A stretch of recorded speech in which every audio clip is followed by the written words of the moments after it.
नमस्ते, हम अनीता तिवारी। ई गाना सभे गौले बा कृष्ण जन्माष्टमी के।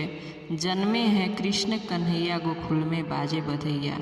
आज हम गावतनी, अच्छा लगी तो लाइक करब, शेयर करब, कमेंट करब, चैनल हमार सब्सक्राइब करब। धन्यवाद। जन्मे है कृष्ण कन्हैया गोकुल में बाजे बधैया हो।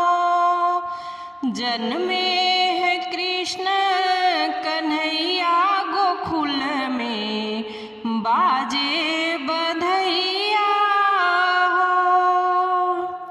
बाजे बधैया हो, बाजे बधैया, बाजे बधैया हो, बाजे बधैया। देवकी के जन्मे कन्हैया गोकुल में बाजे बधैया हो। देवकी के जन्मे कन्हैया गोकुल में बाजे बधैया हो। जन्मे है कृष्ण कन्हैया गोकुल में बाजे बधैया हो। नंद मगन भयो मोतिया लुटावे, रानी यशोदा पलना झुलावे। नंद मगन भयो मोतिया लुटावे, रानी यशोदा पलना झुलावे। बाज रही घर घर सहनैया गोकुल में बाजे बधैया हो। बाज रही घर घर सहनैया गोकुल में बाजे बधैया हो। बाजे बधैया हो, बाजे बधैया, बाजे बधैया हो, बाजे बधैया। देवकी के जन्मे कन्हैया गोकुल में बाजे बधैया हो। देवकी के जन्मे कन्हैया गोकुल में बाजे बधैया हो। सुंदर मुखड़ा रूप सलोना, कृष्ण के छवि में जादू टोना।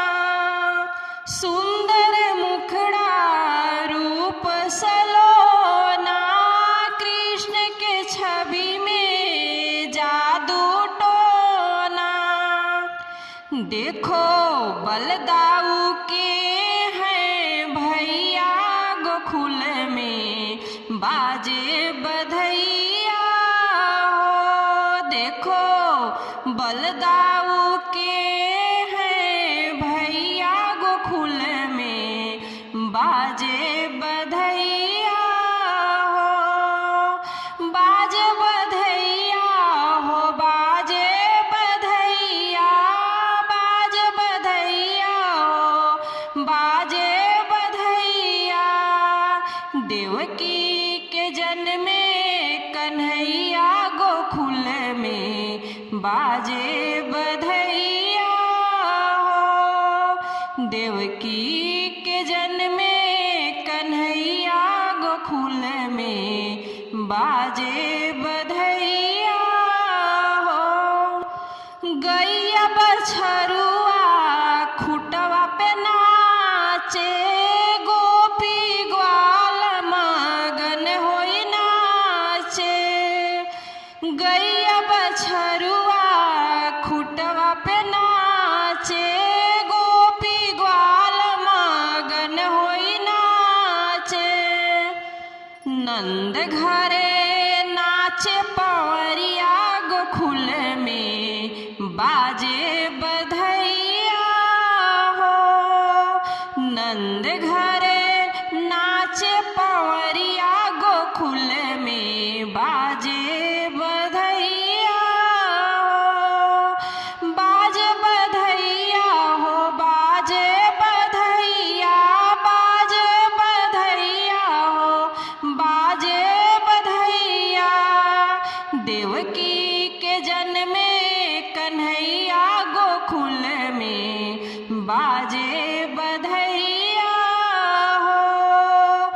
देवकी के जन्मे कन्हैया गोकुल में बाजे बधैया हो। जन्मे है कृष्ण कन्हैया गोकुल में बाजे बधैया हो। जन्मे है कृष्ण कन्हैया गोकुल में बाजे बधैया।